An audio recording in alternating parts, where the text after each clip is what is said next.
ये आकाशवाणी रायपुर है। छत्तीसगढ़ी समाचार बुलेटिन के संग स्मिता शर्मा के जय जोहार। अब आप सुनो आज के प्रमुख समाचार। खेलो इंडिया ट्राइबल गेम्स में भाग लेवैया खिलाड़ी मन के पहुंचे के सिलसिला शुरू। प्रदेश में 25 मार्च ले शुरू होही खेलो India national tribal games. Mahasamund जिला के खल्लारी के देवी मंदिर में आज बिहनिया हुए हादसा में एक झनमाई लोगिन के मौत, 17 जन घायल। और प्रदेश में खेल ला बढ़ावा देबर और बस्तर के सांस्कृतिक विरासत ला राष्ट्रीय मंच दे के उद्देश्य ले आज जगदलपुर में बस्तर हेरिटेज मैराथन के आयोजन करेगी। अब समाचार विस्तार ले। प्रधानमंत्री नरेंद्र मोदी हा देश में कोनो निर्वाचित सरकार के सब ले ज्यादा बेरा तक अगुवाई करैया शासन अध्यक्ष बन गए हैं। श्री मोदी हा गुजरात के मुख्यमंत्री और देश के प्रधानमंत्री के रूप में संयुक्त रूप ले 8,931 दिन के कार्यकाल ला पूरा कर ले हैं। श्री मोदी के नाम सब ले ज्यादा बेरा तक गुजरात के मुख्यमंत्री पद में रहे के और प्रधानमंत्री बने ले पहली सब ले ज्यादा बेरा तक मुख्यमंत्री होए के रिकॉर्ड शामिल है। श्री मोदी सरलग 3 घाव प्रधानमंत्री बनने वाला पहला गैर कांग्रेसी प्रधानमंत्री घलो हैं। यूट्यूब चैनल में प्रधानमंत्री मोदी के 3 करोड़ ले ज्यादा फॉलोअर हैं और उमनहा सब ले ज्यादा फॉलोअर वाले नेता मनमा घलो शामिल हैं। ये बछर फरवरी में सोशल मीडिया साइट इंस्टाग्राम में श्री मोदी के फॉलोअर मन की संख्या 10 करोड़ ले ज्यादा हो गए हवै, जौनहा दुनिया के कोनो भी राजनेता ले ज्यादा है।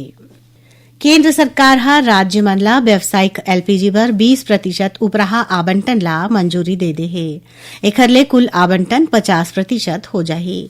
एमा पीएनजी के विस्तार बर सुधार के आधार में 10% आवंटन घलो शामिल है।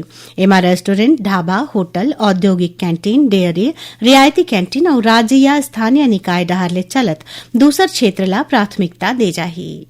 पेट्रोलियम और प्राकृतिक गैस मंत्रालय के सचिव नीरज मित्तल हा सबो राज्य और केंद्र शासित प्रदेश के मुख्य सचिव मन ला चिट्ठी भेज के कहिन है कि ये आवंटन सम्मार ले लागू होही। सबो व्यावसायिक और औद्योगिक एलपीजी उपभोक्ता मन ला तेल विपणन कंपनी संग पंजीकरण कराना होही। सरकार हा आश्वासन दे है कि देश में पेट्रोल, डीजल, एलपीजी के कोनो कमी नहीं है और लोगन हड़बड़ी में एखर खरीदी झन करें। प्रदेश में 25 मार्च ले शुरू होवैया खेलो इंडिया नेशनल ट्राइबल गेम्स में देश भर के जनजातीय खिलाड़ी मन हा 7 ठन खेल के विधा में अपन प्रतिभा दिखाही। ट्राइबल गेम्स में देश के 32 ठन राज्य और केंद्र शासित प्रदेश के करीबन 3,000 खिलाड़ी मन हा भाग लिही। एमा छत्तीसगढ़ के 164 खिलाड़ी मन घलो शामिल हैं। यही बीच खेलो इंडिया ट्राइबल गेम्स में भाग लेबर खिलाड़ी मन के छत्तीसगढ़ पहुंचे के सिलसिला शुरू हो गए है। आज अरुणाचल प्रदेश के वेटलिफ्टर मन के 14 जन सदस्य वाले दल हा रायपुर पहुंचिस। रायपुर के स्वामी विवेकानंद विमानतल में राउत नाचा दल के रंगारंग प्रस्तुति के बीच खेल और युवा कल्याण विभाग और साई के अधिकारी मन हा खिलाड़ी मन के स्वागत करेन। खबर के मुताबिक देश में पहली घाव छत्तीसगढ़ के रायपुर, अंबिकापुर और जगदलपुर में खेलो इंडिया ट्राइबल गेम्स के आयोजन करे जावत है। एमा हॉकी, फुटबॉल, कुश्ती, एथलेटिक्स, तैराकी, तीरंदाजी और वेट लिफ्टिंग के प्रतियोगिता होही। महासमुंद जिला के खल्लारी के देवी मंदिर में आज बिहनिया हुए हादसा में एक झनमाई लोगिन के मौत हो गई। उन्हें दूसर 17 जन घायल हो गए हैं। बताया जावत है कि यह दुर्घटना रोपवे के तार टूटे ले हुए है। नवरात्रि के सेती प्रदेश के दूसर मंदिर जैसन खल्लारी माता मंदिर में घलो बिहनिया चले लोगन के भीड़ देखे जाथे। श्रद्धालु मन के सुविधा पर यहाँ रोपवे चलाए जाथे। आज बिहनिया यही रोपवे में दुर्घटना हो गई। घटना की सूचना मिलते सर जिला प्रशासन के टीम हा मौका में पहुंच के बचाव और राहत के काम शुरू करिस। घायल मन ला तुरते सुरक्षित बाहर निकाल के इलाज बर बागबहरा के सामुदायिक स्वास्थ्य केंद्र में भर्ती कराए गिस, जिहां गंभीर रूप ले घायल 4 जन लोगन ला रायपुर भेजे गे हवै। मुख्यमंत्री विष्णुदेव साय हा ये हादसा में दुख जतावत किहिन है कि घटना के जांच के बाद दोषी मन पर कार्रवाई करे जाही। मुख्यमंत्री हा घायल मन के बने इलाज बर अधिकारी मन ला निर्देश दीन है। यही बीच जिला कलेक्टर विनय कुमार लंगे हा घायल मन के इलाज के संगे घटना के जांच के निर्देश घलो दीन है। छत्तीसगढ़ी समाचार बुलेटिन आप मन आकाशवाणी रायपुर ले सुनत हो। छत्तीसगढ़ के खबर ले है आपकी वास्ता और खबर के विश्वसनीयता ले है हमर वास्ता। आकाशवाणी समाचार रायपुर के प्रादेशिक समाचार बुलेटिन के संगे संग हमार समसामयिक कार्यक्रम आप रेडियो के संग अपन मोबाइल में घलो सुन सकत हो। आकाशवाणी समाचार फेसबुक, ट्विटर और यूट्यूब में घलो हावय। हमार फेसबुक पेज हरे Chhattisgarh news on AIR, Twitter handle CGAIR news और हमार यूट्यूब चैनल हरे छत्तीसगढ़ AIR न्यूज।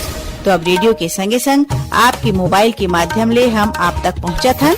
छत्तीसगढ़ के हर खबर पर सुनत रहो आकाशवाणी समाचार।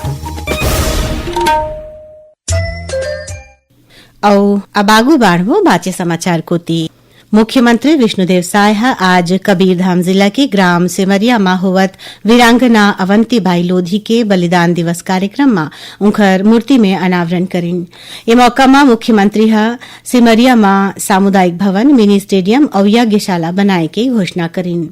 समारोह में मुख्यमंत्री कहिन कि वीरांगना अवंतीबाई लोधी के जीवन साहस, स्वाभिमान और राष्ट्रभक्ति के अमिट मिसाल है। ओमन सीमित संसाधन में छोटे से न होए के बावजूद अंग्रेज मन के खिलाफ साहस के संग संघर्ष करिन और देश भर अपन बलिदान दीन।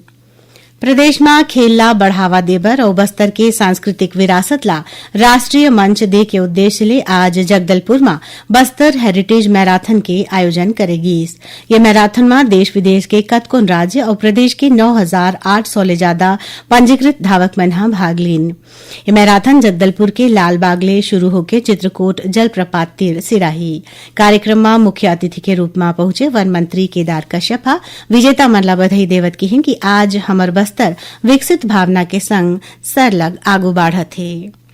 5-20 मार्च के देश भर संग्रह प्रदेश में घलो विश्व गौरैया दिवस मनाएगी। इस मौका में छत्तीसगढ़ राज्य जैव विविधता बोर्ड और राज्य वेटलैंड प्राधिकरण के मार्गदर्शन में एक ठन वेबिनार कराएगी, जेमा विषय विशेषज्ञ, पर्यावरणविद, पक्षी मित्र और आने महाविद्यालय के शिक्षक और विद्यार्थी मन भाग लीन। वेबिनार में विशेषज्ञ मन गौरैया के कम होवत संख्या पर चिंता जताइन और ओखर मन के संरक्षण के सामूहिक प्रयासों पर जोर दीन। अंबिकापुर के संजय वन वाटिका में आवारा कुकुरमन डहार ले हिरन ला काटे के मामला आगू आए है। कुकुरमन के हमला ले करीबन 15 जन हिरन के मौत घलो हो गई हवै। वन विभाग डहार ले हिरन मन के अंतिम संस्कार कर दे गे है। ये मामला में सरगुजा के मुख्य वन संरक्षक कार्रवाई करत वन वाटिका के प्रभारी संग्रह 3 जन दूसर सहायक मन ला निलंबित कर दीन है। नवा राष्ट्रीय शिक्षा नीति में चलत उल्लास नव भारत साक्षरता कार्यक्रम में बीजापुर जिला के 85 जन आत्मसमर्पित माओवादी मन बुनियादी साक्षरता परीक्षा में शामिल होइन। अतिरिक्त पुलिस अधीक्षक रविन्द्र कुमार मीना बताएं कि बुनियादी साक्षरता अभियान के माध्यम ले औपचारिक शिक्षा ले छूटे आत्मसमर्पित माओवादी मन ला साक्षर बनाए जावत थे। उती गौरेला, पेंड्रा, मरवाही जिला में घलो आज उल्लास नव भारत साक्षरता कार्यक्रम में महापरीक्षा के आयोजन करेगी। ये परीक्षा में 15 वर्ष ले ज्यादा उम्र के महिला पुरुष मन भाग लीन। अब थोरकुन समाचार सारमा। उप मुख्यमंत्री विजय शर्मा काली कवर्धा के कलेक्टर कार्यालय में निर्माण एजेंसी, CGMSC और जिला अस्पताल के अधिकारी मन के बैठका लेके मेडिकल कॉलेज भवन निर्माण के प्रगति के समीक्षा करिन। बैठका में ओमन अवैया बछर 31 मई तक मेडिकल कॉलेज भवन निर्माण कामला पूरा करे के निर्देश दीन। माय भारत रायपुर डहारले शहीद दिवस में काली 23 मार्च के रायपुर में पद यात्रा के आयोजन करे जाही। ये पद यात्रा तेलीबांधा तालाब मरीन ड्राइव ले शुरू होके शहीद भगत सिंह चौक पहुंची, जहां शहीद मन ला पुष्पमाला अर्पित करके श्रद्धांजलि दे जाही। और शक्ति जिला के कटारी ग्राम पंचायत में लोक स्वास्थ्य यांत्रिकी विभाग के तत्वावधान में विश्व जल दिवस के आयोजन करेगी। ये दौरान जल संरक्षण पर माई लोगिन मन ला शपथ दिलाएगी। आखिर में प्रमुख समाचार एक गांव फिर। खेलो इंडिया ट्राइबल गेम्स में भाग लेवैया खिलाड़ी मन के पहुंचे के सिलसिला शुरू। प्रदेश में 25 मार्च ले शुरू होही खेलो India national tribal games. Mahasamund जिला के खल्लारी के देवी मंदिर में आज बिहनिया हुए हादसा में 1 जन माई लोगिन के मौत, 17 जन घायल। और प्रदेश में खेल ला बढ़ावा देबर और बस्तर के सांस्कृतिक विरासत ला राष्ट्रीय मंच दे के उद्देश्य ले आज जगदलपुर में बस्तर हेरिटेज मैराथन के आयोजन करेगी। एक संग छत्तीसगढ़ी समाचार बुलेटिन सिरावत है। जय जोहार।